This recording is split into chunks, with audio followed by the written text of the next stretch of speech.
All right, so let's talk about this shot. One of the main inspirations for this shot was from Dead Reckoning Part 1. No, not that shot, this one. I knew the whole background was going to be fake, so all we had to do was film Kevin doing the right action in a flat lighting setup, and this is what that looked like. And this is the take we ended up going with. Intensity, intensity. 3, 2, 1. This scene was shot at 48 frames per second and at a high shutter speed to make both rotoscoping and tracking easier. So there's very little motion blur, but we're going to add that back in later. And since it's 48 frames per second, we'll have a little bit of extra information to make the motion blur look good. So after we've done our ACES transform and resolve, we'll bring that shot into After Effects. And what we're going to do first is track the camera movement. And I'm not trying to track the full arc of the camera movement here, just the general shake and smaller movements. The 3D tracker didn't work, so I ended up doing this in Mocha. It was super complicated because of how much movement and distortion there was, and that Kevin covered so much of the frame at one point. But using all these partial tracks, I was able to put the information together piece by piece into something that worked. We'll get to that soon. I knew Kevin's legs weren't supposed to be visible at the beginning of the shot when he's still flying, so I had to find a point in which to cut them on. So I keyframed a position where his legs drop out of frame, then I can introduce them back in as they come into the shot.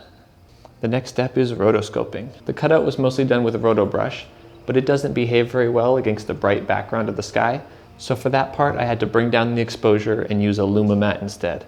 And then I just ended up combining these all into one final matte. And that gives us this. It's helpful to throw up something like a grid in the background to make sure our track is working. And I think this is looking good enough. So now that our track and our roto are feeling good, we can jump back into our main composite. We're going to apply the time warp effect to our footage and speed it up 200% to bring that slow motion 48 frame footage down to a regular speed 24 frames. We're going to make sure that motion blur is enabled, set to manual, and 180 degrees, so it looks natural.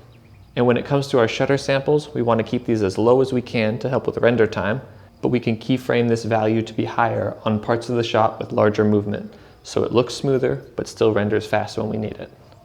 Because we sped up our flying shot, when we bring in our background movement null object, it's not going to line up anymore. So we select all the keyframes and then option drag the last ones down to the halfway point so that they're all sped up by 2 times, just like our footage.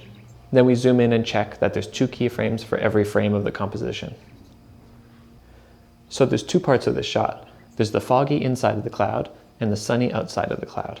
For the inside cloud part, I made these gray solids. On a light gray solid, I added a turbulent noise effect with the low opacity set to wiggle so it would flicker on and off. I also added an exposure effect with the wiggle applied to mimic the changes in cloud density as Kevin flies through it, and this is what we get.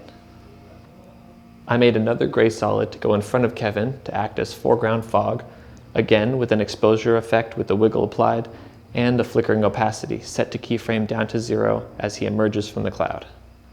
I add a keyframed levels effect to the rotoscope layer so that when Kevin is in the clouds, all the lighting on him is just a lot more flat looking, like how I imagine it would be inside of a cloud. For our exterior cloud layer, I was able to find a high quality picture of stormy clouds taken from about the right angle.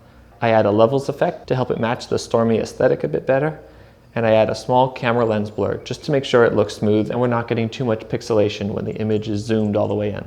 I set the cloud layer to be parented to the movement null.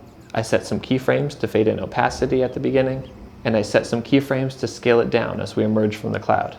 I ended up doing the scale down by eye in the graph editor, and it just took a lot of tweaking until it felt about right.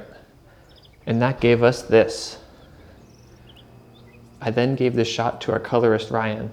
He was able to give the clouds a nice intense blue look that was able to transition nicely into a more vibrant golden hour look that matched the other things we had filmed for the ending. Yeah.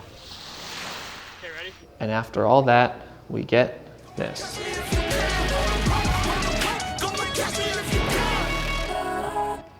All right, bye. See you next time.